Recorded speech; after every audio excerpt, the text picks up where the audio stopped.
प्ययन्तु ममाङ्गानि वाक् प्राणश्चक्षुः श्रोत्रमथो बलमिन्द्रियाणि च सर्वाणि सर्वं ब्रह्मोपनिषदम्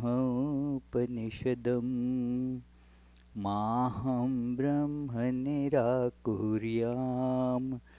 मा ब्रह्म निराकरोत् अनिराकरणमस्तु अनिराकरणं मेस्तु तदात्मनि निरतेय उपनिषत्सु धर्मास्ते मयि सन्तु ते मयि सन्तु ॐ शान्ति शान्ति शान्तिः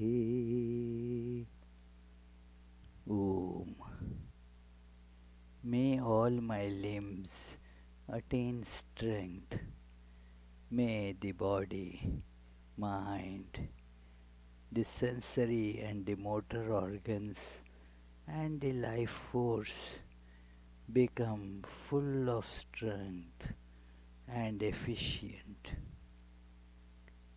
All is verily the one blissful,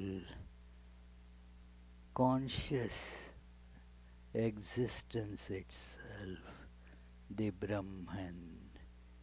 Let me never deny this truth of oneness. May this truth never deny me either.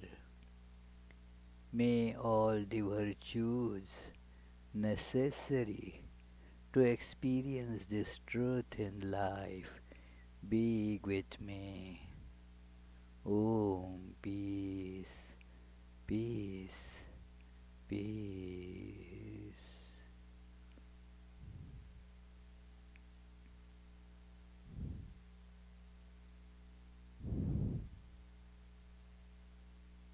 Let us feel our true, unchanging self as a steadily burning candle flame in our heart.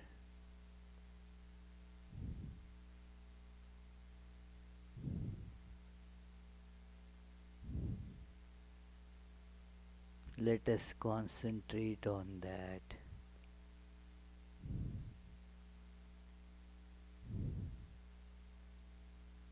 Let us feel the light from this flame spreading all through my personality.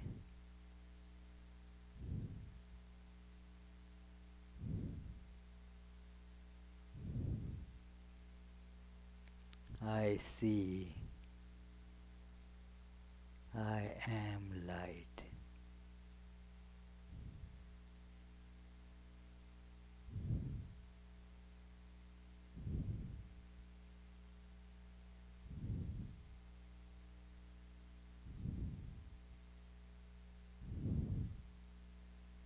And with that, I see the whole universe too, permeated by the same light.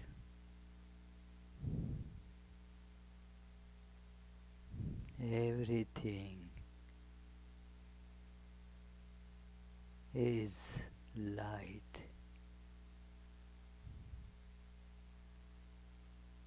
All variety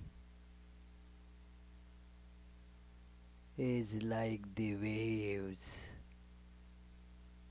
on this infinite, luminous ocean.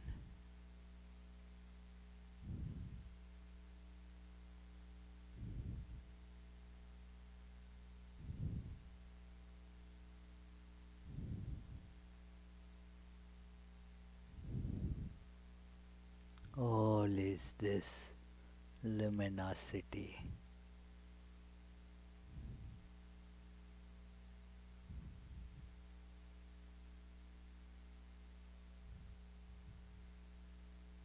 There is no time, no space, no coming and going.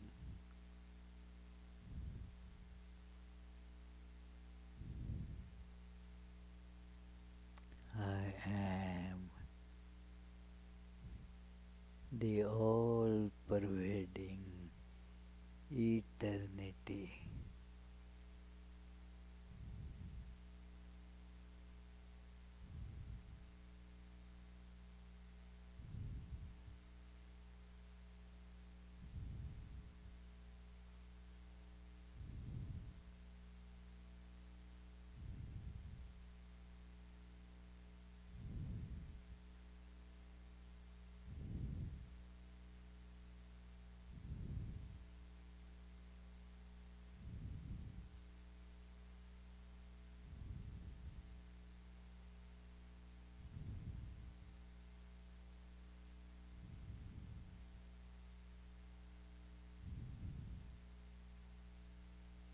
This is the abode of bliss and peace, true and eternal.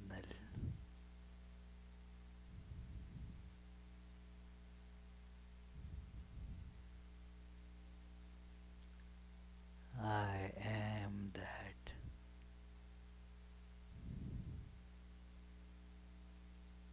Om. Peace, peace, peace.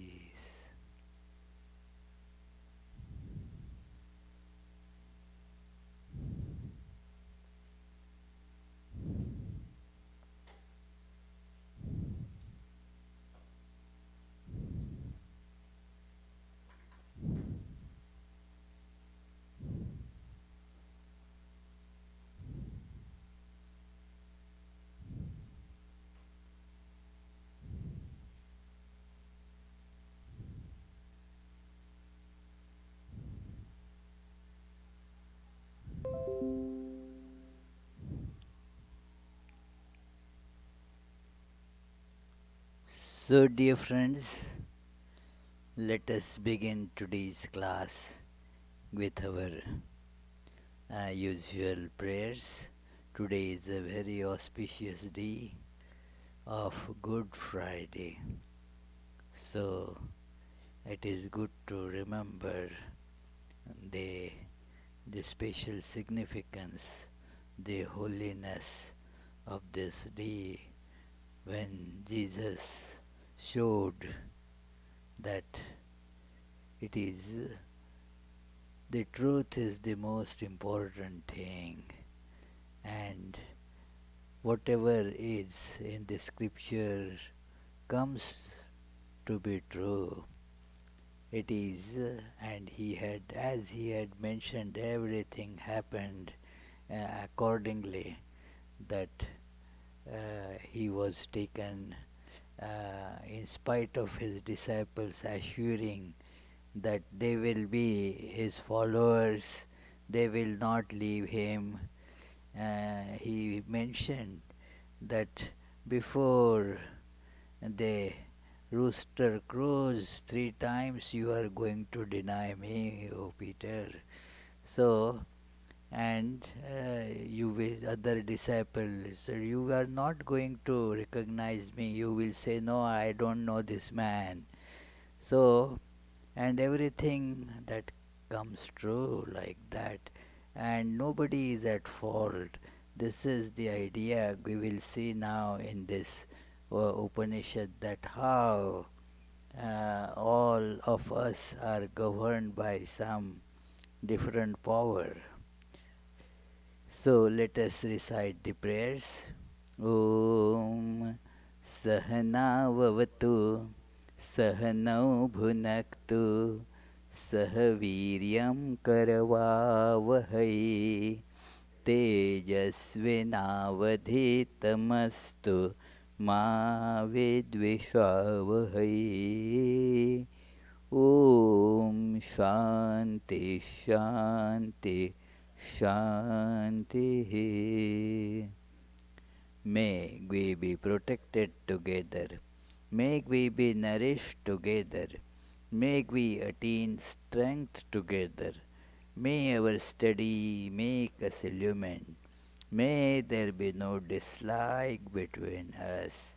Om, peace, peace, peace. So we were studying that it is these different holes of our personality. They are called the 9 holes. Through these 9 holes, we experience the external world. The self, as it were, goes out through these holes, and we see, as it were, the universe is something outside there. Although there is nothing outside, this distinction out and in, that itself is a product of ignorance, and therefore we cannot really specify anything as inside or outside.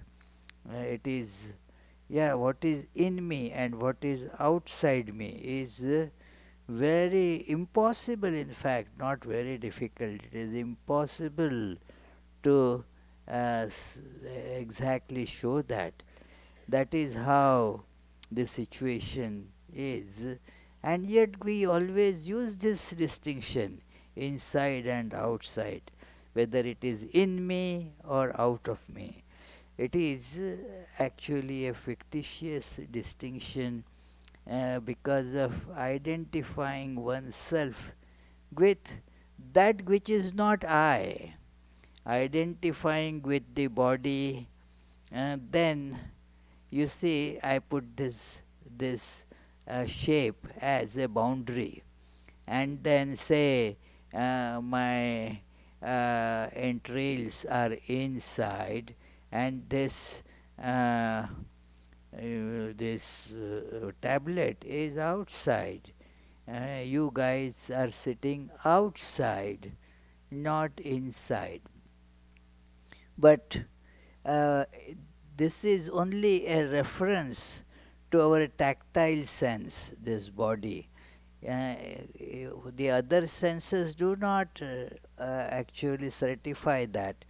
If you take the sense of our vision, then it is everything that I see is within my sense of vision. Do you see this? That everything that you see is within your sense of vision, and therefore, in a sense, in you. Just as you use the tactile sense that to see that this is something is inside and something is outside. It is something that is inside I cannot touch, something that is outside that I can touch. Now you think of it with the sense of vision, that it is you can visualize the inside, what you your tactile sense you think inside, by you can visualize it as the things outside by your mind. So it is all inside. When you see, for example, the dream, all the world you see is inside. You were seeing it as if it is outside, including the you that were in the dream. That was also seen as a separate entity. Where was all that is inside? So when you wake up, you know it was all inside. So this whole universe is this not inside or outside, but it is the one being that is appearing as inside and outside through these holes of sense organs. So, through these holes of organs, the self, as it were, gets projected outside, and thus we see outside, inside, all these separations are perceived depending on what sense we use. It is there is a nice book. One should read it, for to. It is about the epistemology of Vedanta, that how the Vedanta decides that what is the test of reality, what is the valid means of knowledge. It is Swami Satprakashananda has translated the book Vedanta Paribhasha with lot of explanation. It is not just translation, it is a treatise in itself based on Vedanta Paribhasha, a book of Vedantic epistemology. So, that book describes that somehow these different senses that we have generate a different, near and far, in and out, and so forth. Like the sense of touch, it appears to be right here, here. When I touch something, it is the here something. I cannot touch anything there. It is only whatever I touch, it appears to be right here. It is, but the sense of vision, it creates the sense of space, and things are out there. The sense of taste is here. When it is put inside, now you are not, the sense of vision is not perceiving it. It has gone in the mouth, and then there you see, yes, I taste it, bitter or sweet or sour or whatever it is. I taste all those different things, but that is here, right here. I cannot, howsoever delicious something may be, if it is out there, I cannot taste it. The fragrance has a different funny quality, that although you sense it here, but you know that it is coming from there. Oh, I am getting this fragrance from this flower that is kept there. So, it is all that differentiations is the different that makeup of the different senses.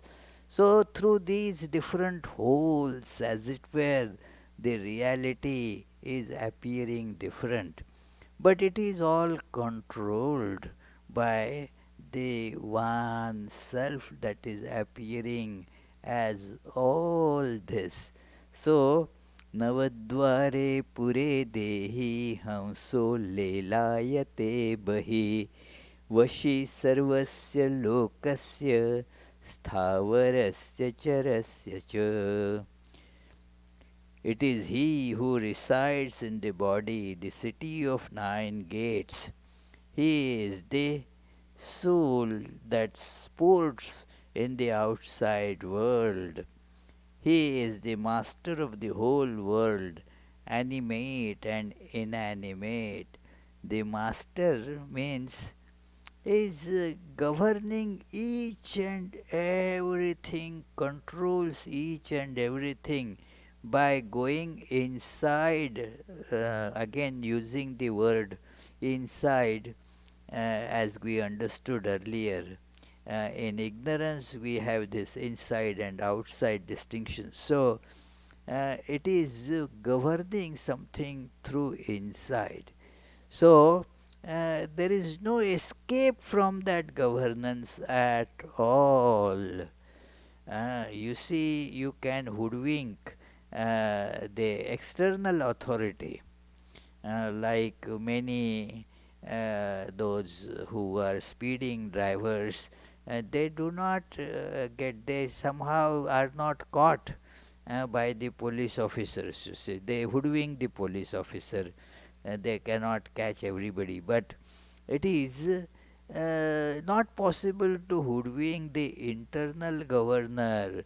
Whatever you think, that is known to that being and cannot escape that.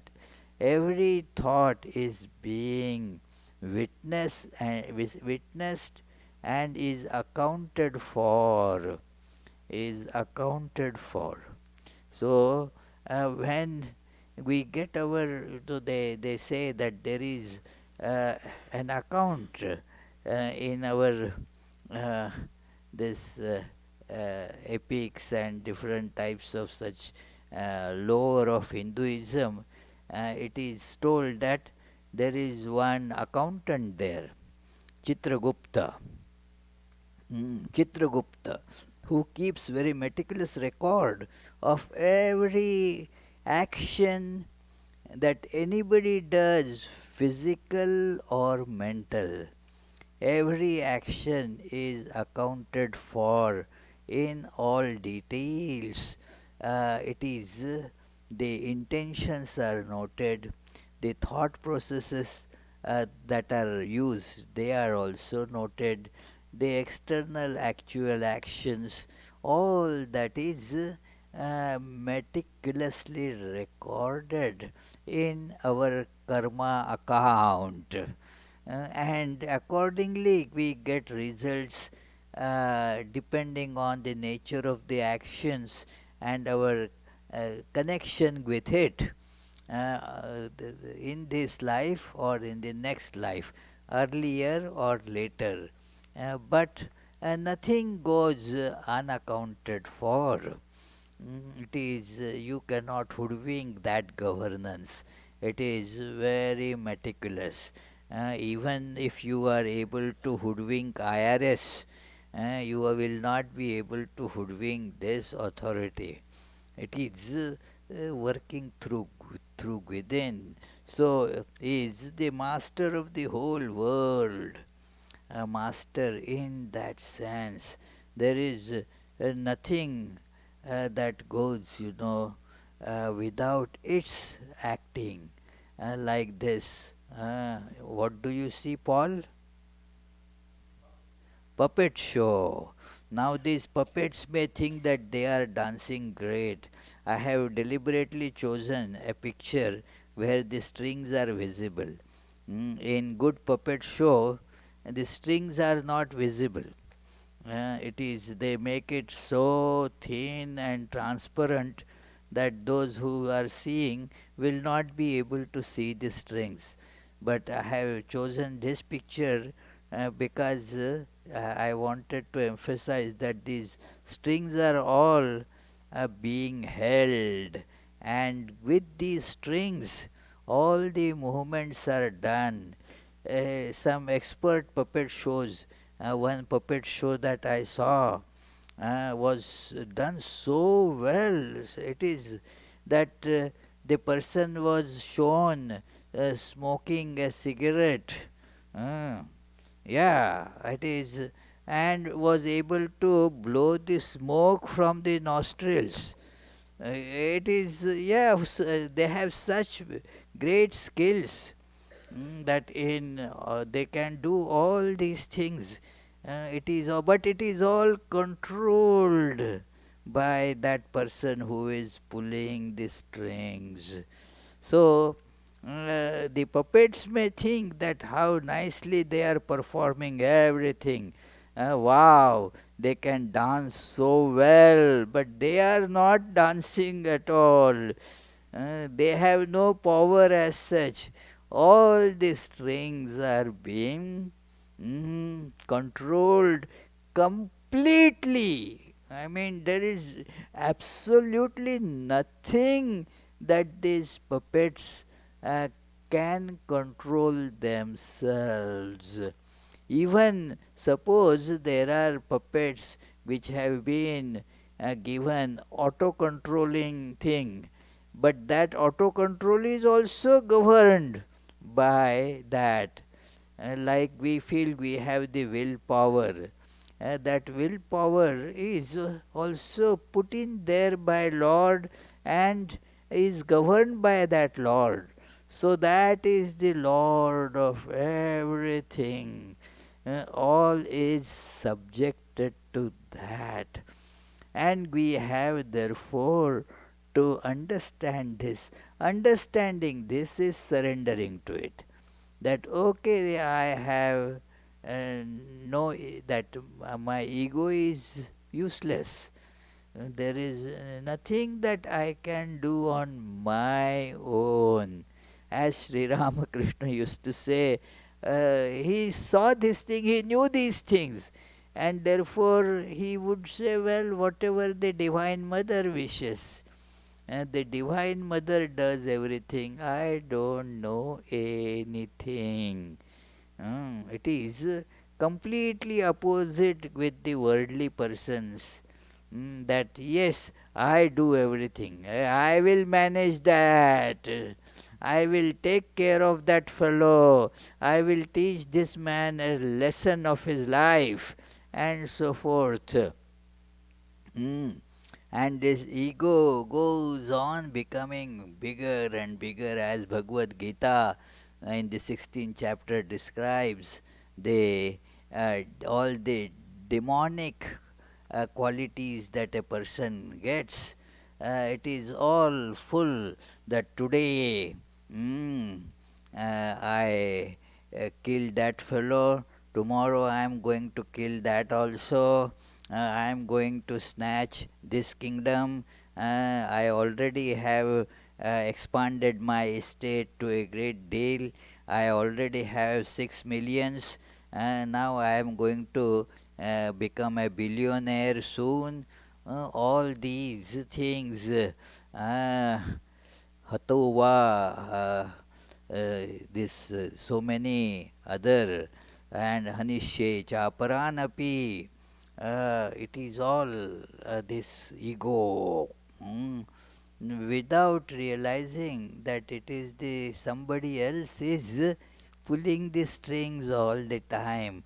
It is very important to say that each of our action is happening with the will of Lord.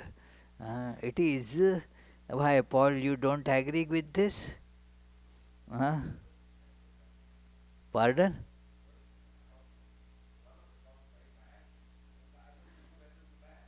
Well, that is also that is a good question that gets asked always when this idea comes. So we don't have any responsibility. Your responsibility is also allocated by that, and they therefore whatever you get is also allocated by that. You have to therefore just submit to that. You do not know what you earned and what you don't earn, because the value of every action is determined by somebody else. You think that is why people get frustrated. I did so much, and see, I somebody else got the result. Well, it is all the value of your actions is all decided by that somebody else. So you may be saying, I did such good work, but in the end, what did I get? There is a lot of complaint and heartburns in the minds of people about these, that I have been working like a slave for so many years, and what at the end of the day, what am I getting? Nothing. So it is a very big problem. Lot of the frustrations come because of that, as if we decide the value of our action. No, you decide, you have been allocated an action, do it. Mm. But what you get as the result of that action, you are not the one who can put the price on it. It is somebody else who does that. It is therefore we do not have any, not the slightest power of governance, and therefore whatever is to happen, including the suffering, including the joys and sufferings, are all governed by that one power. There is no transgressing that power at all.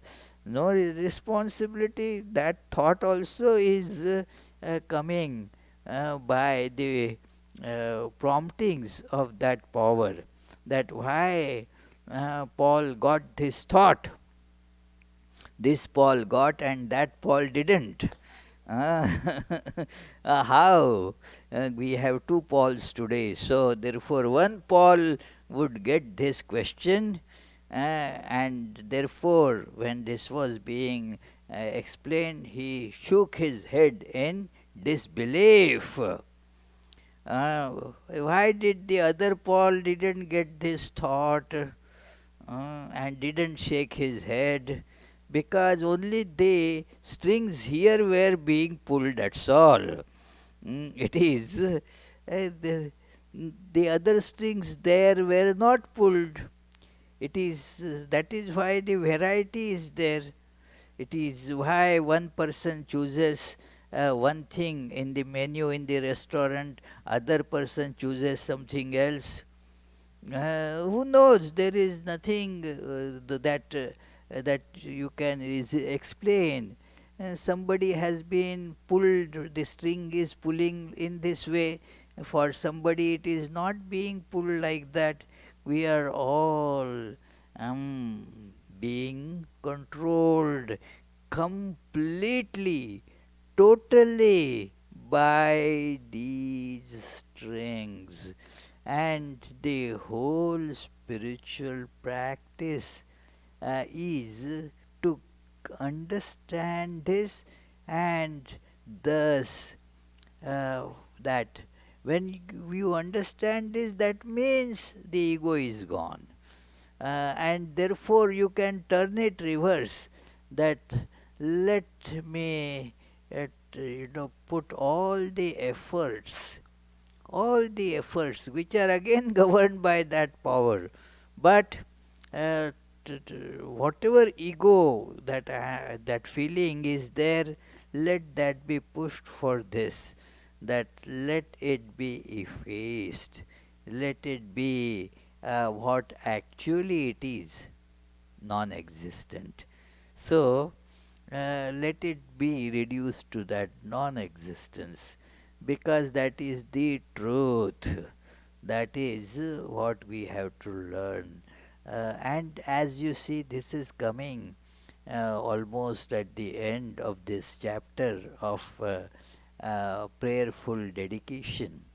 That is the third chapter, and it is therefore showing that feel the presence of that as governor, and thus you will be able to properly surrender to that. Even in this world, you take your application to the governor, that okay, in our this township we need better gas connection, or whatever, you take your application to the governor. So here too, everything one has to refer to that governor. So that is the governor. So this is the instrument by which the ego is gradually taken out. Practice that everything is being controlled and governed by that power, and thus we will not have any frustration in life. The frustration is the result, direct result of our expectations due to ego. If no expectations, no frustration. And it is the expectations when they are not fulfilled, then you feel frustrated. Oh, I have been trying all this, nothing is working. Oh, what can be done? It is, uh, we are being frustrated. I am being frustrated. It is, yes, I remember when this construction was going on, and then myself and the architects, and we used to have often meetings, their ideas, what they want to do, what must be done, they would be presenting, and then we would be sometimes having different opinion, different thoughts. So when presented, the architect, if he doesn't agree, that back and forth meetings, then he would say sometimes, we are feeling frustrated, that it is how much time we have to waste on these things. So that frustration because of the expectation. If there is no expectation, no frustration. So when you feel this, that under everything there is this governance, and still you have to make full effort. This is the irony of it, that you make full effort, knowing that making full effort is also possible through the grace, or the desire, or the string pullings of that. And Sri Ramakrishna used to compare our egos, with the vegetables. When you put them in water and then they boil, as the water boils, there is the heat underneath, it is on the burn stove that is burning, and now the water is boiling and the vegetables are dancing up and down, and these veggies may think, hey, how nicely we are dancing. Hey, what a wonderful thing. Look, that piece of broccoli is not dancing as good. The potato may think, hey, see, my dancing is better than that broccoli piece. So now it is all the water boiling, the heat that is making them dance. Turn off the heat, and their dance will stop completely. So, this is how our activities, our ego is working like this. When we practice this idea, the idea of surrender, it becomes then completely a changed thing. Then you feel that sense of surrender. You do not get frustrated. You do not feel that sense of, being betrayed and all that. I remember once, those days, I used to be in Nagpur, and a person with a motorbike was going out from the our library gate, and another person riding a ordinary bike, was a bicycle, I mean a bicycle was entering, and then there was a clash, mm, collision.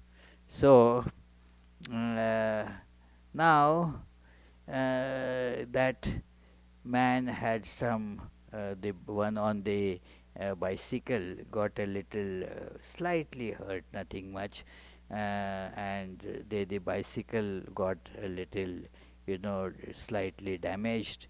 The person on the bike said, I am sorry, whatever, let me know if I have to do something about it.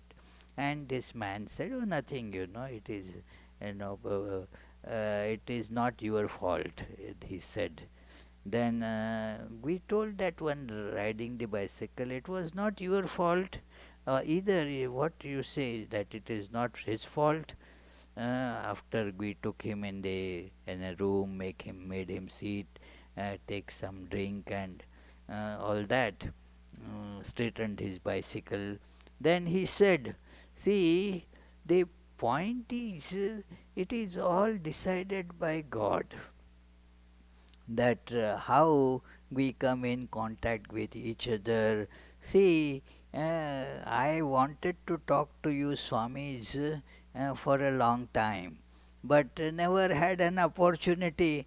Today also I wouldn't have an opportunity. I would have just read the newspapers in the library and gone away. But because of this, I got the opportunity to talk to you.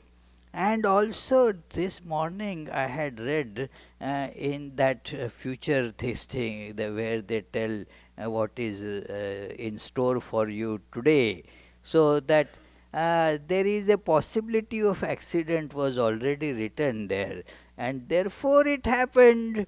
So the point is, he was not feeling any kind of that anger, irritation as to what happened.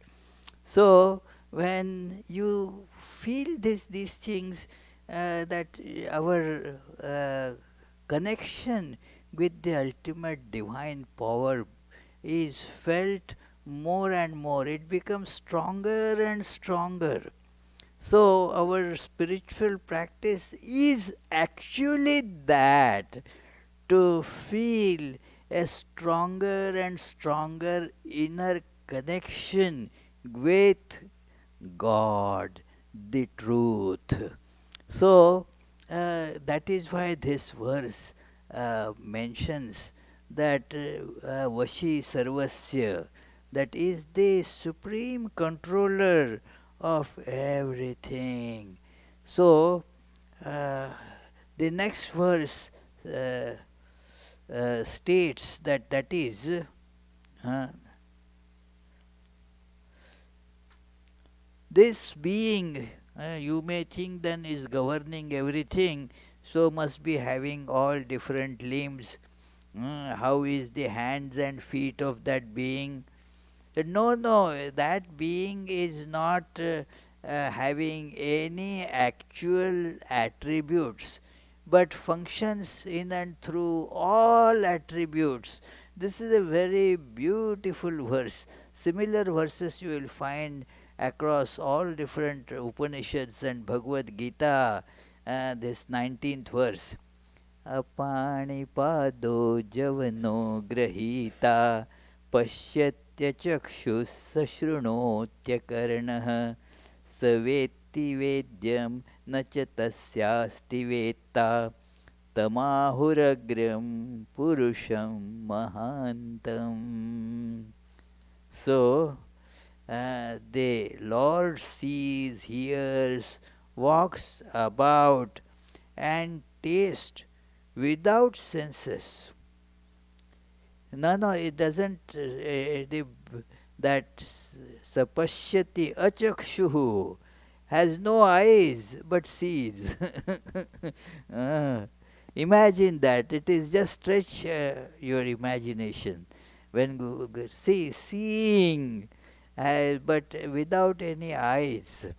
Seeing with the eyes is only partial seeing, dependent on the capability of the eyes. So, that divine being sees everything but is not limited by the power of the eyes. So, sapashyatya chakshu sashrunotya karnaha, hears everything but is not limited by that ears. So, Apanipado, no hands, no feet, but yet moves all around and does all actions. So, because he enlivens or is the consciousness which activates the instruments of action and perception. He, and now he should not be read as a male this thing being. It is that being, whatever that is, omnipotent and does not depend upon anything else. This is the Vedantic position. Very important to note that this is very different from the position of the Sankhya philosophy. Mm. In Sankhya philosophy, they have two things. One is the being, and the other is the matter, the consciousness and the matter. And then, therefore, the two together have to work and produce this. But in Vedanta, it is the self alone that manifests as all this. There is no other. No instruments are necessary, no material is necessary. In Shiva Mahimna Stotra, that beautiful verse comes that you may ask this question, people ask this question, that किमिह किं कायः स खलु किमुपायस्त्रिभुवनं किमाधारो धाता सृजति किमुपादान इति च अतर्केश्वर्ये त्वयि अनवसरदुस्थो हतधियः कुतर्कोऽयं काश्चिन् मुखरयति मोहाय जगतः. That it is how, by what means this whole universe has been brought into existence. What was the raw material with which it is made?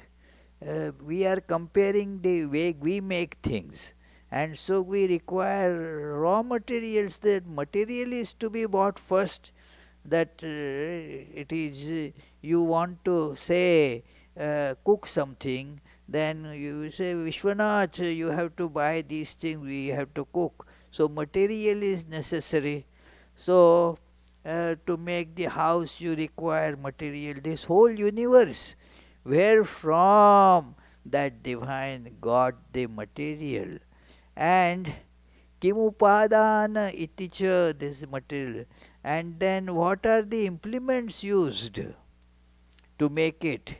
You need to make that house, you need shovel, all that screwdrivers, and so many different types of instruments are necessary to make this whole universe. Imagine how many and what variety of instruments were needed. Where that God got these instruments? Can you answer these questions, Naomi? No. This verse answers this question, that you are imagining that you cannot do it without the raw material and instruments, implements, and therefore nobody else can do. No. Atarkeshwarye tvai anavasara dustho hatadhiya. That anavasara, that being is omnipotent, as this verse says, omnipotent.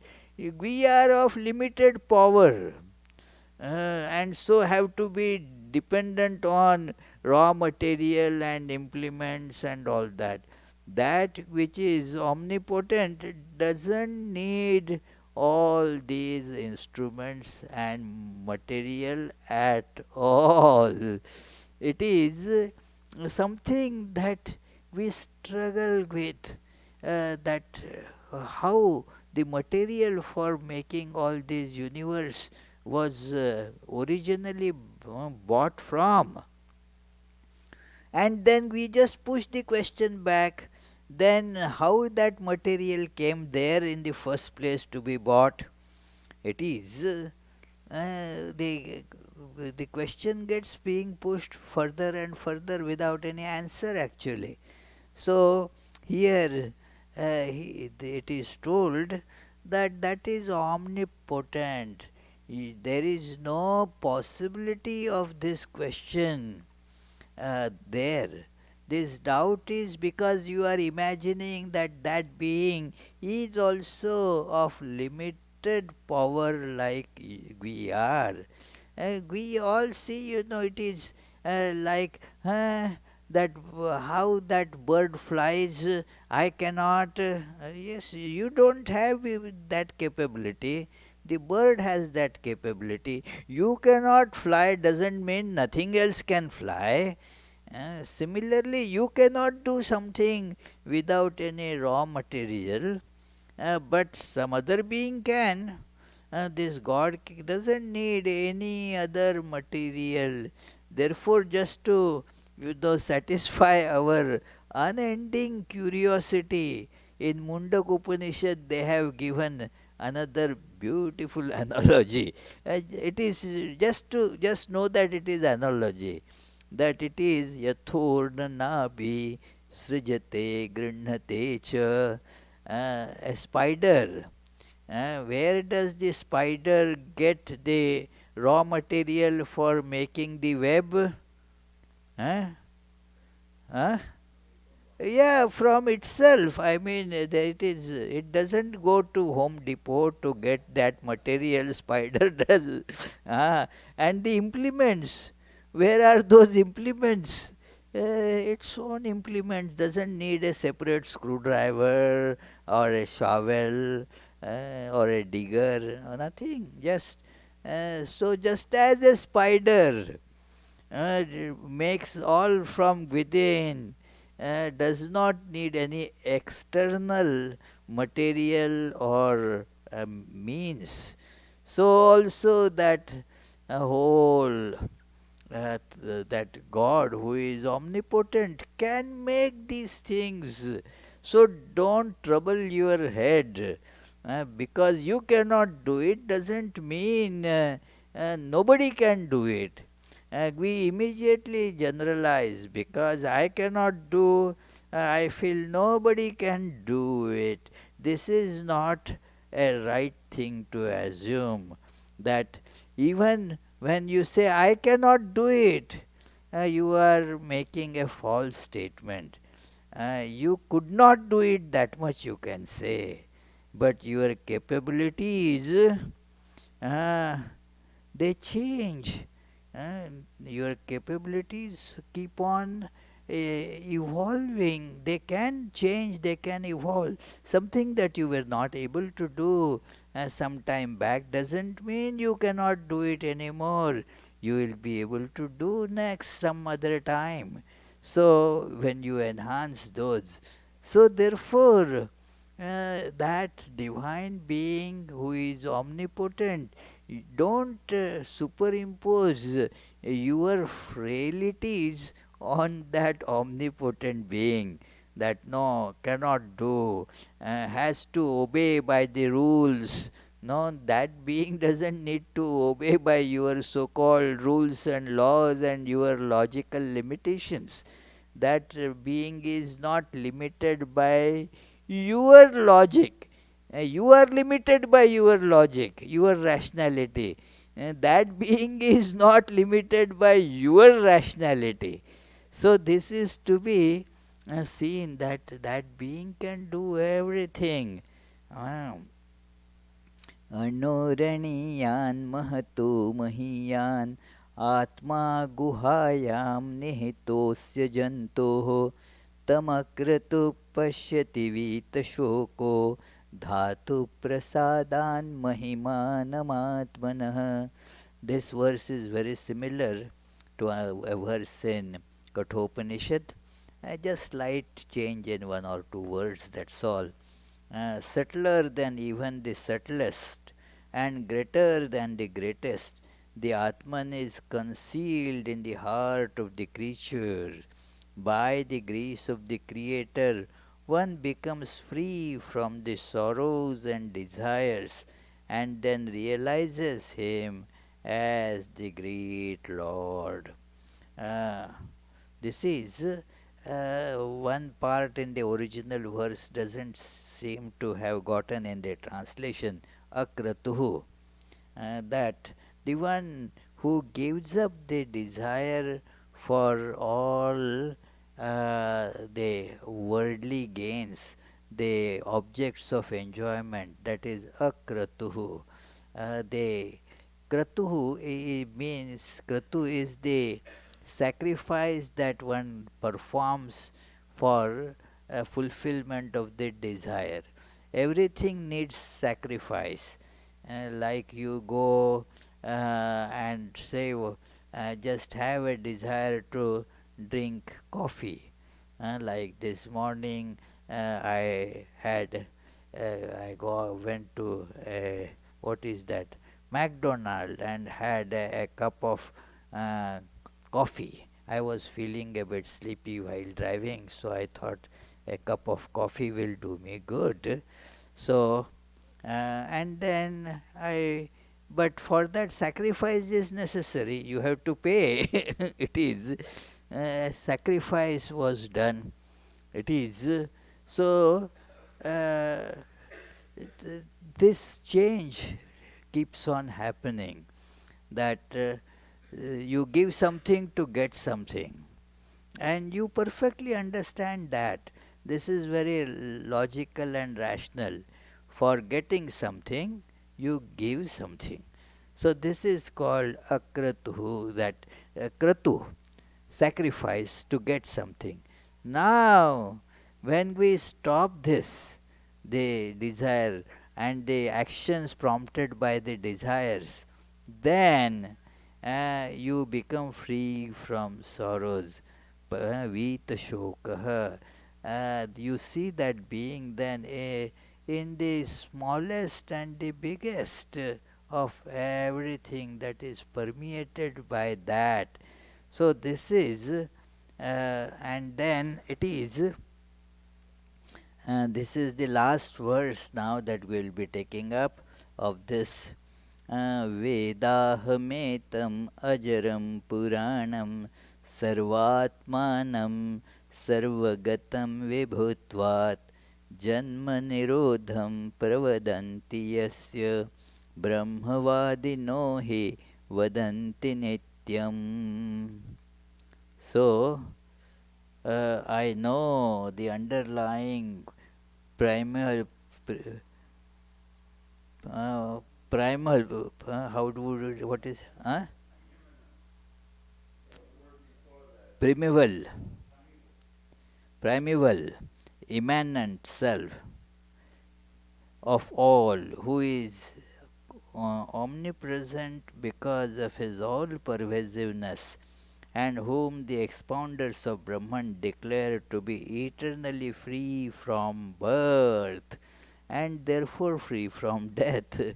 It is that is the thing that expresses as all that we see, that underlying uh, primeval primeval uh, primeval principle. Primeval principle means there is nothing before that. That is the prime first principle, and that is the principle that manifests as all this. So, and it remains, it is eternal, there is no change in it at all. So, that being is free from uh, this cycle of birth and death, creation and destruction. So, Brahmavadino, when those who know this, they declare it like that, that you will then declare that actually I have no birth, no death, the self is free from all that. It is just to give an example that this is the pottery. Now the clay is not made, clay was there, from that clay you make all these different pots, but the clay is involved in all of them. It is clay shaped, that's all.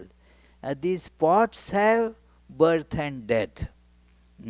See, therefore, the pottery is being done. There is one picture that shows that the pots are being made, the clay things are being made, even those creatures, they are being made of this clay. Now, the clay is not made, clay is there. From that clay, you shape the clay, give color to it, but it is clay. These pots come and go, the shapes come and go. They are not real. Mm, they are temporary. They are subject to change. Whereas this clay, which appears as all these things, it has no birth, no death. It is eternal presence that pervades everything. So, this is how this chapter ends there. The next chapter will be more about the process of meditation. So, we shall try to see that from next Friday. So, we shall meditate for 30 seconds. If you have any questions, please feel free to ask.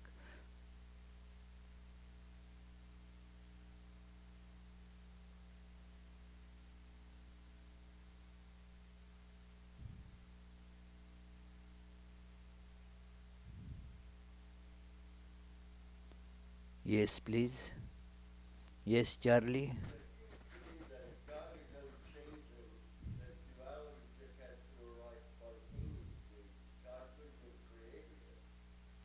Well, there is no creation. Yeah, therefore, there is the duality is not killing the unity. Because there is no creation, the duality is an appearance, therefore, it is called Maya, that is inscrutable. That whether it is or it is not, you cannot tell. Its isness is seen through the effects, that's all.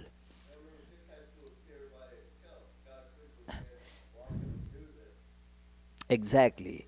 It is you cannot attribute the will to God. That well, not that I will do it. Although the Upanishads describe for explanation of that we dullards, dumb people, that okay, since you have to first think that okay, I will make this. God also did the same thing. Saikshata.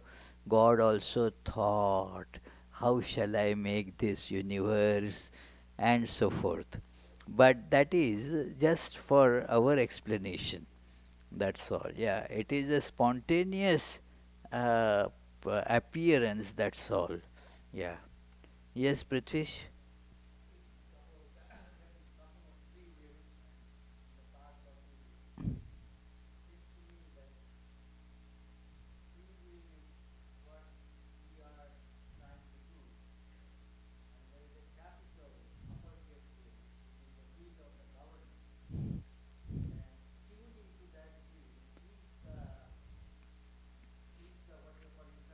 Y-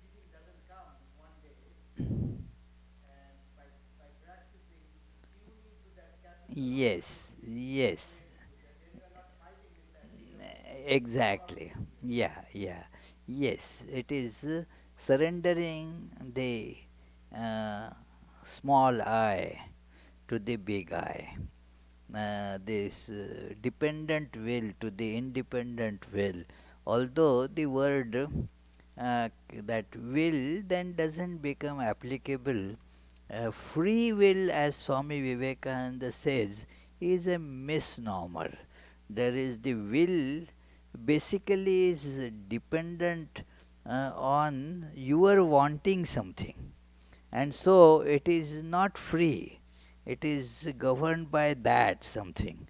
So there is no free will as such, but that will, that we have to use this word, we are constrained to use this word, like that neurologist, that word I many times quote in this.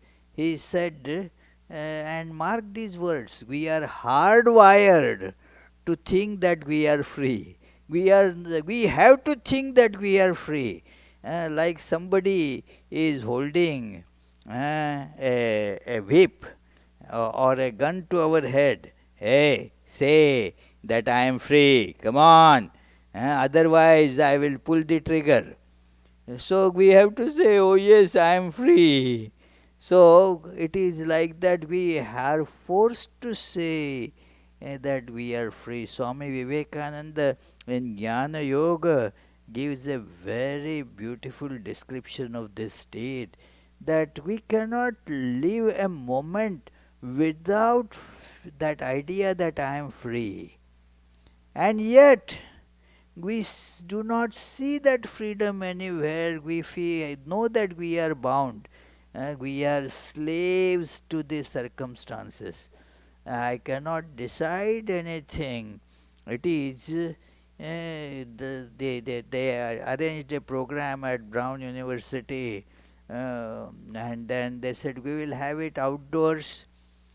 But I said, what about the weather? If it pours down, then we can't control the weather.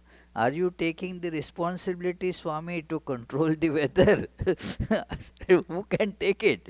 There is, we can make plans, but they are, as you mentioned, subservient to the big will. Uh, at it is all, if the providence approves, then the things will happen, otherwise not. It is so, therefore, and that being, because that being is everything, there is no will there. No, Ishvara has no will. Uh,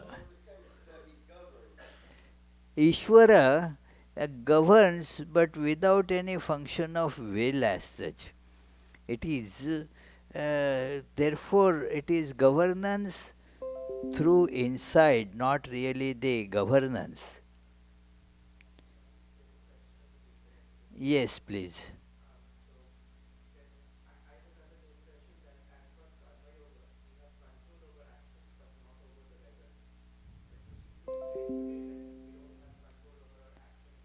Yes. Yes, yes, we do not have even control over the actions. See, it is in Karma Yoga, it is a discipline has been told. It is what is in scriptures or in such religious texts. There are two types of statements or messages. One is for us to implement. The other is to make the that statement of truth, or the conclusive statement. Now this is the conclusive statement. In Karma Yoga, what we are told is the statement when we have this ego, I am. Okay, then to work you have the right, but not to the result thereof. You have this is a practice, because it is a step by step evolution that one is going through. In the truth, there is no change at all, and therefore no evolution. The truth is, I am divine. I don't need any yoga, neither karma yoga, no jnana yoga. I am that. I don't need any sadhana. When do I need sadhana? when I am aware that I am imperfect. And so the question one gets is, then tell me, how can I become perfect? Then, depending on at what stage of imperfection one is, the scriptural advice, the advice of the sages, is given on that level. Now, when this ego is so powerful and it's so connected with the work and its result, I do this, I must get this. Mm. I am working for Citizens Bank, so Citizens Bank must pay me so much amount. Otherwise, I am not going to work. It is so my work, and what should I get from the work? We have tied a knot of these things. Now, so that is, it is very difficult for a person to work without results. So for a person who cannot basically think of working without any getting something out of that work, uh, that person is told, okay, even with the desire, do work, with the desire for result, no problem, do work. Otherwise, this fellow is going to be idle, which is much worse. So, at least work. It doesn't matter you have the desire to for the results. Okay, at that stage, that is also okay. Then comes the next. Okay, now uh, why do you worry about the results? The results, have you not seen? Have you not examined that you don't have really control over the results, because so many factors are there in producing the results. Your effort was just one part of it. So therefore concentrate on that. Know that you have the right to work, not the result thereof.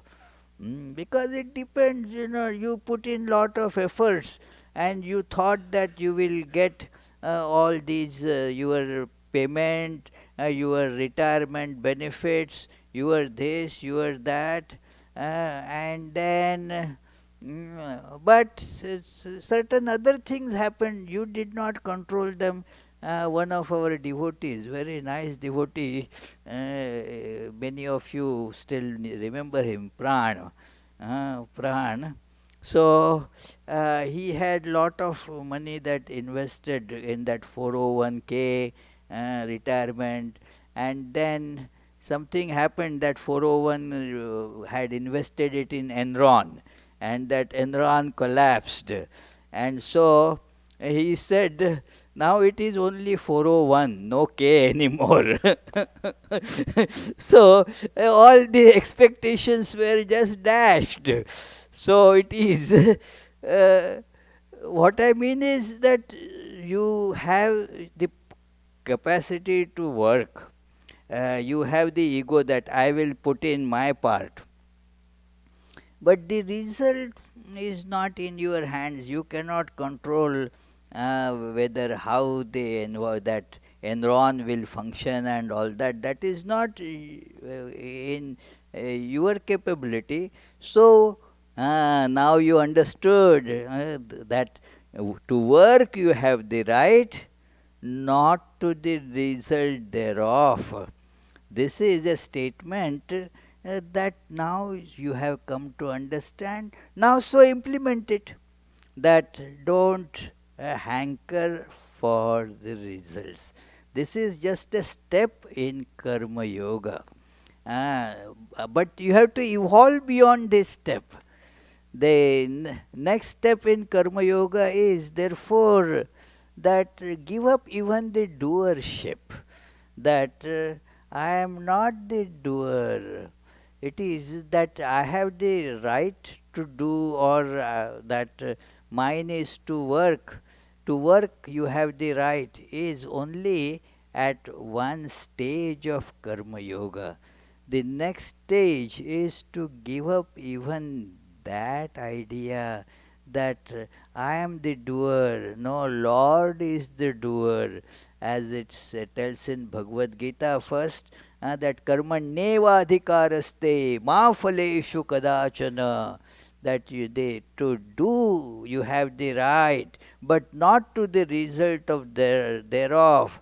That very Bhagavad Gita in the 18th chapter then said, Ishwaras sarva bhutanam hriddeshe arjuna tishtati brahmayan sarva bhutani yantrarudhani mayaya.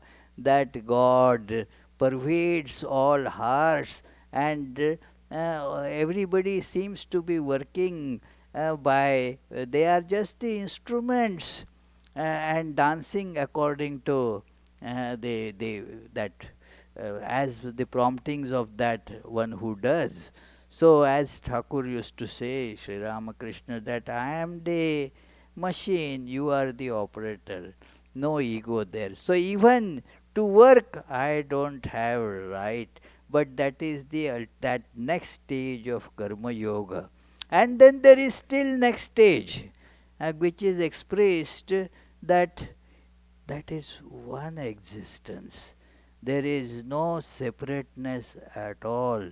That verse that we recite while taking food, Brahmarpanam Brahmahave Brahmagnau Brahmanahutam Brahmaiva tena gantavyam Brahma karma samadhina. Feel that the Brahman alone is appearing as all this, the eater and the eaten, the all the appliances and instruments, and the result of that all is that one reality. So, there are these different stages of advice that are given for the different levels of students. It is so it is an evolutionary process. So something that is told for a PhD student is not to be taken by a kindergarten student, you see. The two levels are different.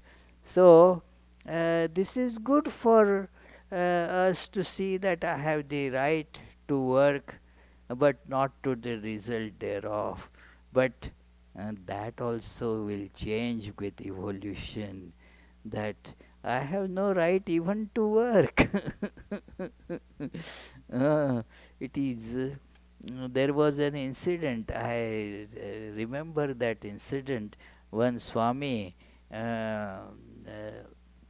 he was going in a jeep with some others to do some village upliftment work. So, and then very nice learned Swami. So he started speaking slowly, that we should go and serve them. Ours is to serve. We should not expect that they will show any respect to us. They may even criticize us. Doesn't matter, but it is we are going there to serve the Lord in that form.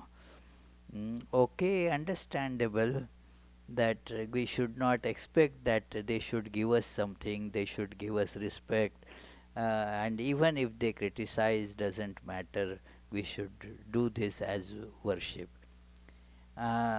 Second thing, we should not think that we are going to do anything really good to them.